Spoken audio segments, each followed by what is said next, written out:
নমস্কার, আমি জ্যোতিষী শ্রী গৌর ভট্টাচার্য।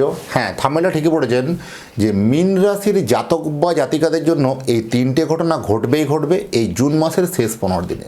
এই জুন মাসের শেষ 15 দিনে এই মীন রাশির জাতক বা জাতিকাদের জন্য এই তিনটে ঘটনা আপনাকে কিন্তু চমকে দেবে। কি তিনটে ঘটনা জানতে হলে ভিডিও শেষ পর্যন্ত মনোযোগ সহকারে শুনতে হবে। আর আপনি কোথা থেকে আমার ভিডিওটা শুনছেন বা দেখছেন অবশ্যই কমেন্ট বক্সে লিখে দিয়ে যান, তাহলে বুঝতে পারবো কোথায় কোথায় ভিডিওটা পৌঁছাচ্ছে। আর আমি জ্যোতিষী শ্রী গৌর ভট্টাচার্য, আমার চেম্বার হলো সারা ভারতবর্ষে একটাই চেম্বার। অন্যান্যদের মতো বিভিন্ন পাড়ায় পাড়ায় চেম্বার, বিভিন্ন শহরে চেম্বার, বিভিন্ন হোটেলে চেম্বার আমার নেই। প্রতিদিন একই জায়গায় বসি, প্রতাপবাগান 6 নম্বর সরণি, বাঁকুড়া। যারা আসতে চাইছেন দেখুন উপরে নাম্বার দেখা যাচ্ছে, সেই নাম্বারে যোগাযোগ করে আসতে হবে। বা যারা অনেক দূরে থাকেন, যাদের পক্ষে আসা সম্ভব নয় বা আসতে পারছেন না, তারা অনলাইন কনসালটেন্সি নিতে পারেন। অনলাইনে কথা বলার জন্য কি করতে হবে, আপনার নাম, জন্ম তারিখ, জন্ম সময়, জন্মস্থান, এই তথ্যগুলো পাঠিয়ে দিন। পৃথিবীর মানচিত্রে আপনি যে কোনো জায়গায় থাকুন না কেন, সেখান থেকে বসে আপনি আমার পরিষেবা নিতে পারবেন এবং আমার সাথে আপনি কথা বলতে পারবেন। জন্ম তারিখ বা জন্ম সময়ে কোনোভাবে যদি কনফিউশন থাকে, দুটো হাতের ছবি তুলে পাঠান, হস্তরেখারও বিচার করে আপনাকে প্রেডিকশন করতে পারবো বা বলতে পারবো। জ্যোতিষ মানে কোনো 1 মিনিটের জাদু বা 1 মিনিটের ম্যাজিক কিছু নয়। আপনি যে সময় জন্মগ্রহণ করেছিলেন সেই সময়কার আকাশের গ্রহ নক্ষত্রের স্থিতি বলে দেবে আপনার আগামী দিনের রুট ম্যাপ, কোন দিকে হওয়া উচিত, কোন পথে চলা উচিত। আর আমার কাছে দেখাতে হলে একটা কথা মাথায় রাখতেই হবে যে নিজের প্রবলেমের কথাগুলো, নিজের সমস্যার কথাগুলো নিজে থেকে বলবেন না, বলবো আমি, পথ দেখাবো আমি। প্রত্যেকটা ভিডিও দেখবেন এই কথাটা আমি বলি আমি, কারণ নতুন বন্ধুদেরকে শোনাতেই হবে, নতুন বন্ধুদেরকে জানাতেই হবে।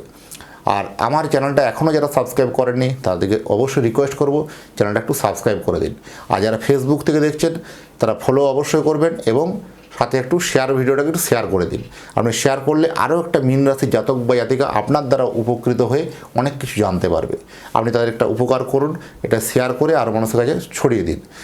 আর মীন রাশির জাতক বা জাতিকাদের জন্য যেমন আমার কাছে জ্যোতিষ দেখাতে হলে একটা কথা মাথায় রাখতেই হবে যে নিজের প্রবলেমের কথাগুলো, নিজের সমস্যার কথাগুলো আপনি নিজে থেকে বলবেন না, বলবো আমি, পথ দেখাবো আমি। প্রত্যেকটা ভিডিও দেখবেন এই কথাটা বলি। প্রথম বলবো আমরা অতীত জীবনের কথা আগে বলবো, তারপরে বলবো বর্তমান জীবনের কথা, তারপরে ভবিষ্যৎবাণী। এই অতীতের কথাগুলো মিলিয়ে দেখুন আপনার সাথে ঘটছে কি না, ঘটেছে কি না, আর বর্তমানের কথাগুলো মিলিয়ে দেখুন ঘটছে কি না। আর তারপরে ভবিষ্যৎবাণী কথাগুলো মেনে চলবেন, ইনস্ট্রাকশনগুলো ফলো করবেন। যখন আপনার অতীত এবং বর্তমানগুলো মিলে যাবে তখন আপনি অটোমেটিক ভবিষ্যৎ কথাগুলো আপনি মেনে চলবেন বা ইনস্ট্রাকশনও ফলো করবেন। এইভাবেই প্রেডিকশন করতে ভালোবাসি। দীর্ঘ 2010 সাল থেকে আমি এই প্রফেশনে যুক্ত আছি। প্রায় নিয়ার অ্যাবাউট 16 বছর আপনার অভিজ্ঞতা হলো। আর আমার সম্বন্ধে আরও জানতে হলে গুগলে গিয়ে সার্চ করে লিখুন অ্যাস্ট্রোলজার গৌর ভট্টাচার্য, অ্যাস্ট্রোলজার গৌর ভট্টাচার্য, সেখানে লিখুন, সমস্ত তথ্য আমার সম্বন্ধে জানতে পারবেন। যাই হোক, মীন রাশির জাতক বা জাতিকাদের জন্য শরীর স্বাস্থ্য, হেলথ আগের থেকে অনেক ভালো। অনেক দিন থেকে হেলথ নিয়ে আপনার কমপ্লিকেশন ছিল, শরীর স্বাস্থ্য, রোগ ব্যাধি মাঝে মাঝে লেগেই ছিল, বা বিশেষ করে মানে একটা বারবার একটা ঝামেলা, বারবার অহেতুক শরীর স্বাস্থ্য ডিস্টার্ব, একবার খারাপ ভালো হচ্ছে না, আবার খারাপ হচ্ছে, একবার ভালো হচ্ছে না, আবার খারাপ হচ্ছে, ডিস্টার্ব হচ্ছে। এবার থেকে কিন্তু একটা শরীর স্বাস্থ্য, হেলথের দিক থেকে অনেকটা ইমপ্রুভমেন্ট বলতে পারবো, শরীর স্বাস্থ্য যথেষ্ট ভালো যাবে। সিদ্ধান্ত নেবার আগে আরও একবার ভাবুন, আপনার একটা এই সিদ্ধান্তে আপনার বদলে দিতে পারবে আগামী দিন রুট ম্যাপ বা আগামী দিনের সাফল্যের অভিমুখ। কোথাও সেই সিদ্ধান্ত নিতে গিয়ে আপনাকে বিড়ম্বনায় পড়া বা আপনার একটা ভুল সিদ্ধান্ত হতে পারে, সেই ভুল সিদ্ধান্ত করতে গিয়ে কোথাও ক্ষতি হয়ে যাওয়া, আর্থিকভাবে কোনো ক্ষতির লস হতে পারে। তাই সিদ্ধান্ত নেওয়ার আগে একটা বারবার ভেরিফাই করার প্রয়োজন আছে। যারা বিশেষ করে অনলাইন কোনো ট্রানজ্যাকশান করছেন, অনলাইন ট্রানজ্যাকশান করতে গেলে একটু বারবার ধরে একটু মিলিয়ে দেখুন, বা অ্যাকাউন্ট নাম্বার, নাম, আপনাদের তথ্যগুলো সেগুলো একটু ভালো করে মিলিয়ে দেখে পরে সে ট্রানজ্যাকশানটা করুন। কোথাও একটা ভুল ট্রানজ্যাকশান হয়, কিছু অর্থ লস হতে পারে, সেগুলো থেকে সতর্ক থাকা দরকার আছে।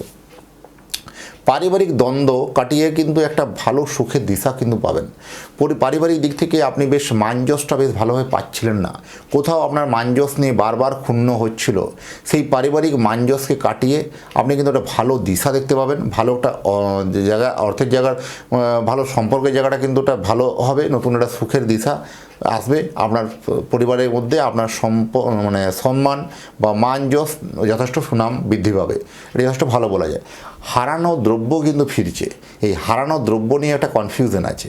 হারানো জিনিস আপনার ফিরছে, তাতে প্রেমই হোক, টাকা পয়সা হোক, সম্পর্ক হোক, আত্মীয়তা হোক, যে কোনো ক্ষেত্রে আপনার যে সকল সম্পর্ক হারিয়ে গেছিলো, যে সকল আত্মীয়ের সঙ্গে সম্পর্কটা কেমন ডিস্টার্ব হয়ে গেছিলো, সম্পর্ক অনেক দূরে সরে গেছিলো, হঠাৎ করে সেসব সম্পর্কগুলো আবার নতুন করে পুনরায় কানেক্ট হতে পারে। বা নতুন করে ধরুন অনেক দিনের প্রেম সম্পর্ক ছিল, সেই প্রেম সম্পর্ক ডিটাচ হয়েছিল, আবার পুনরায় দেখা হতে পারে, কানেক্ট হতে পারে।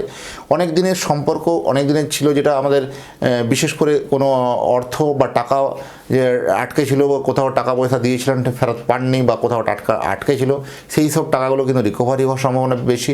কারণ আপনি ভেবেছিলেন যে এই টাকাটা মনে হয় আর ফেরত পাওয়া যাবে না, আপনার সেই মনে হওয়ার ভাবনাটা থেকে দূরে সরিয়ে রেখে সেই সব টাকাগুলো কিন্তু রিকভারি পাওয়ার সম্ভাবনা অত্যন্ত বেশি আছে। কোনো একজন আগন্তুক এসে, কোনো একজন হঠাৎ করে আপনার কাছে একজন ভগবানের মতো দেবদূত এসে আপনার এই যে বিপদ বা আপনার যে এখন যে সমস্যা, এই সমস্যাগুলোকে আপনাকে হাত ধরে পার করে দেওয়ার মতন অবস্থা বা সিচুয়েশন কোনো ব্যক্তির সান্নিধ্য পেতে পারেন। কোনো ভালো মহান ব্যক্তির সান্নিধ্যে আপনার জীবন কিন্তু গড়ে উঠতে পারে, জীবনে কিন্তু যথেষ্ট একটা ভালো সুনাম আসতে পারে। এবং এই কোনো যে কোনো যাতে কোনো আপনার কোনো টিচার হতে পারে, কোনো গুরুদেব হতে পারেন, কোনো অ্যাস্ট্রোলজার হতে পারেন। এই মুহূর্তে আপনি যে সমস্যার মধ্যে দিয়ে জটিলতার পাঁকে বা সমস্যার জটিলতার ফাঁদে যে পড়ে গেছিলেন, সেই জটিলতার ফাঁদ থেকে বেরোনোর একটাই রাস্তা, জন্মছককে বিচার। জন্মছককে বিচার বিশ্লেষণ করাটাই আগে জরুরি আছে।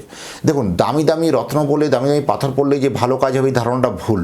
আগে আপনাকে কনসেপ্ট জানতে হবে যে আপনাকে কেন এই সমস্যাটা অতিবাহিত হতে হচ্ছে, আর 5 জনের হচ্ছে না কেন। অনেকের ক্ষেত্রে বলতে হতে পারে, অনেক ক্ষেত্রে মনে হয় যে আমি তো মীন রাশি, আমার মিলছে না কেন।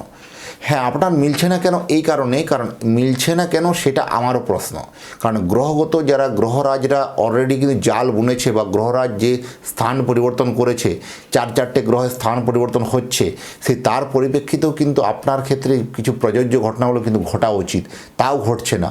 তাহলে জন্মছককে আবার কিন্তু ভালো করে পুনরায় বিচার বিশ্লেষণ করার প্রয়োজন কিন্তু আছে। যারা বিশেষ করে কোনো বিদেশে চাকরি করেন, যারা চাকরি অনেক দূর থেকে, মানে দেশ থেকে দেশান্তরে গিয়ে পরে যে রুটি রুজির টানে এখানে বিদেশের মাটিতে যারা আছেন, বিদেশে গিয়ে চাকরি করছেন, সেই চাকরিতে একটা হতাশার মেঘ কিন্তু নেমে এসেছিল। হঠাৎ করে চাকরিতে একটা হতাশার মেঘ এতদিন থেকে নেমেছিল, হঠাৎ করে চাকরির ক্ষেত্রে একটা কমপ্লিকেশন ছিল, তারা কিন্তু হঠাৎ করে আবার একটা ভালো পজিটিভ সাইন কিন্তু লক্ষ্য করতে পারবেন যে চাকরি ক্ষেত্রে একটা নতুন কোনো একটা ভালো স্কিম, ভালো নতুন কোনো প্রজেক্ট আপনার জন্য আসতে পারে। চাকরিতে একটা ভালো একটা গুড নিউজ পেতে পারেন, যারা বিশেষ করে টিচিং প্রফেশনে আছেন, যারা হেলথ এডুকেশনে আছেন, যারা education department, IT sector, teaching profession, hotel restaurant, বা যারা কোনো আইটি সেক্টরে যারা কোনো সফটওয়্যার নিয়ে যারা কাজ করছেন, তাদের ক্ষেত্রে আমরা অনেক দিন থেকে কোনো প্রজেক্ট হয়তো আসেননি, হাতে পাননি, তারা নতুন কোনো প্রজেক্ট পেতে পারেন। আর্থিক জায়গাটা একটা শ্রীবৃদ্ধি কিন্তু ঘটবে। অনেক দিনের কোনো জমি জায়গা বা প্রপার্টি সংক্রান্ত কোনো একটা ঝামেলা আটকে ছিল, সেই সব ঝামেলাগুলোকে মিটে গিয়ে জমি জায়গা থেকে, ল্যান্ড প্রপার্টি থেকেও কিন্তু আয় বৃদ্ধি হবে। যারা বাড়ি নতুন করে কোনো নির্মাণ করতে চলেছেন, তাদের জন্য বাড়ি নির্মাণের জন্য একটা মানে কথাবার্তা অনেকটা আগাবে, জমি বা বাড়ি বা ফ্ল্যাট হতে পারে, মানে প্রপার্টি ভাগ্যটা আলটিমেট কিন্তু ভালো হবে। প্রপার্টি ভাগ্যের কথাবার্তা অনেকটা কিন্তু এগোবে, এটা আমি যথেষ্ট ভালো খবর বলবো। আর আপনি যদি আপনার স্নেহের সন্তানের জন্য আপনার একটা জন্মকুণ্ডলী বানাতে চান, তাহলে আপনার সন্তানের নাম, জন্ম তারিখ, জন্ম সময়, জন্মস্থান, এই তথ্যগুলো পাঠিয়ে দিন। পৃথিবীর মানচিত্রে আপনি যে কোনো জায়গায় থাকুন না কেন, সেখানে বসে আপনি আপনার সন্তানের জন্মকুণ্ডলী বানিয়ে নিতে পারবেন, এবং আপনার তার রুট ম্যাপ পুরো বিস্তারিত বলে দেবো। কেমনই হবে তার বিবাহিত জীবন, কেমনই হবে কর্মজীবন, কেমনই হবে তার কেরিয়ার লাইফ, সমস্ত জিনিস আপনি বিচার বিশ্লেষণ করে একটা জন্মকুণ্ডলী বানিয়ে এবং নিজের হাতে লিখে বিচার করে আপনার অ্যাড্রেসে বাই পোস্টে পৌঁছে দিয়ে আসবো। যাই হোক, এতক্ষণ ধরে অধীর আগ্রহে যারা ভিডিওটা দেখছেন, তাদেরকে এবং তাদের পরিবারের প্রতি মঙ্গল কামনা করে আজকের ভিডিওটাকে এখানে শেষ করে ভালো থাকবেন। আবার দেখা হবে নতুন তথ্য, নতুন ভিডিও নিয়ে। নমস্কার।